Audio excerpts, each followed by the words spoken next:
Hello everyone, Claymore here again, and I'm in the truck right now waiting for my colleagues who seem to take forever to be back here out of nowhere for some job here.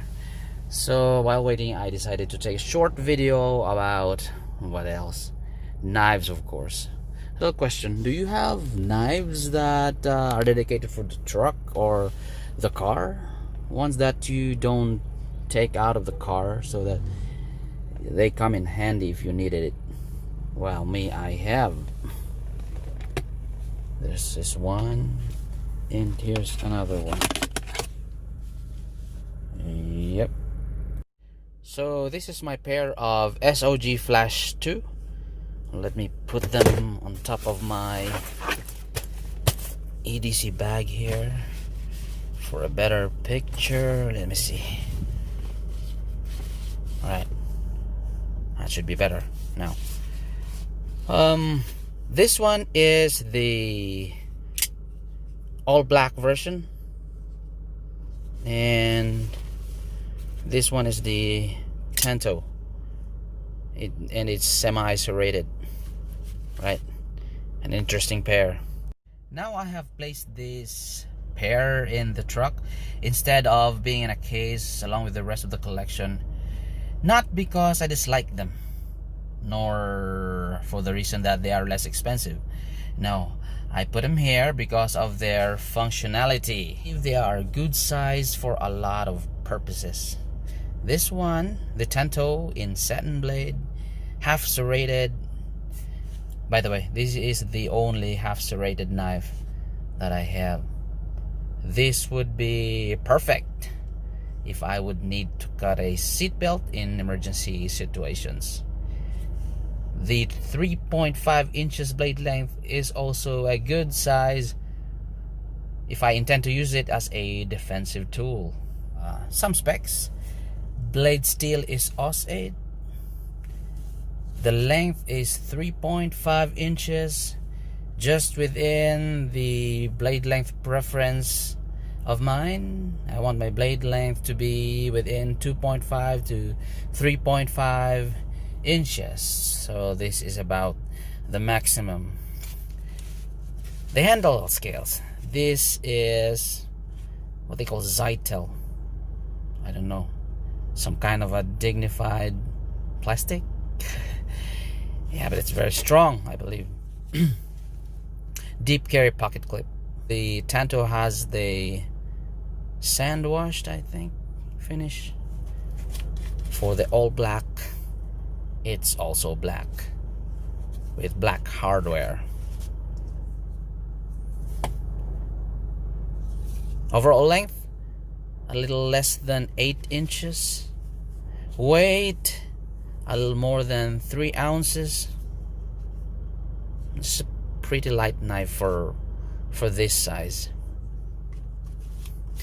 It's got a lock. If it's closed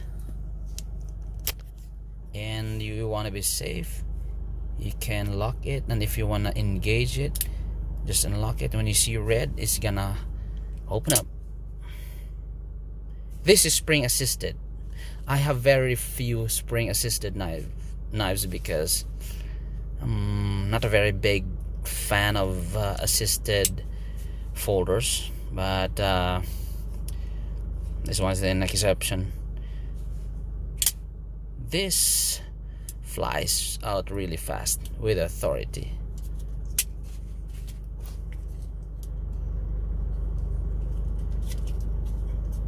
Can close it with one hand. Oh, this one's got a glass breaker, you see? How about this one? Well, this one doesn't have. Alright, so that's why I need both of them in the car or in the truck.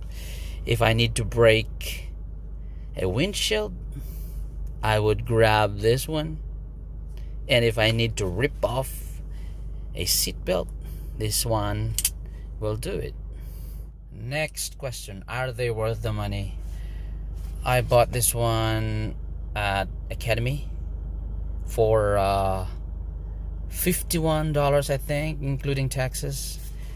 This I got from Dick's, both from Pearland, Texas. 51 also. 51 would be like 2,500 pesos here in the Philippines, and to pay that amount for this quality of knife, that would be cheap. Not cheap, I mean inexpensive, because like what I've said in my previous videos, that prices here in the Philippines are significantly higher than that of the United States. So I think it's worth it. Okay, pros and cons. Blade steel of AUS 8. Many don't like it. Many snub it. I have no issues with AUS 8 because they may not have the best edge retention, but they make up in the ease of sharpening. You can dull this knife and be back to hair popping sharp in just a few minutes sharpening it. So I have no issue because AUS 8 also is priced quite low. With the handle and ergonomics, little of a hot spot I feel with this clip. Not crazy bad, but I feel it if I grip it hard. Ergonomics.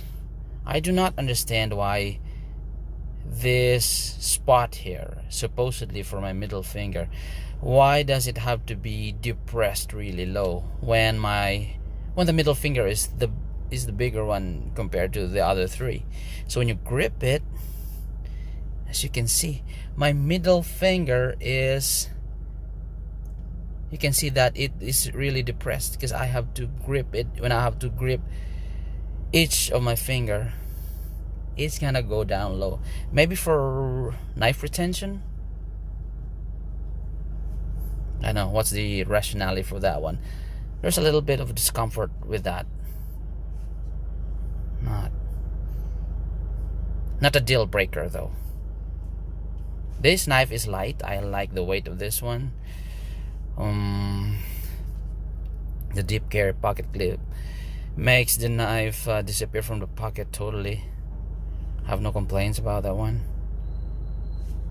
The action is, well, you can expect fast opening action because of the spring assist, but you wouldn't like closing it with one hand.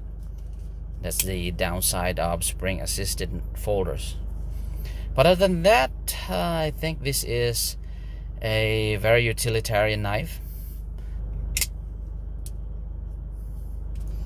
What else can I say to conclude?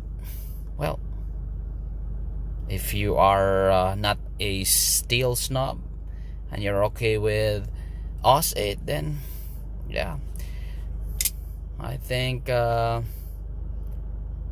this would not disappoint.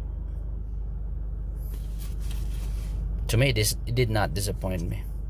I like the shape of the tanto.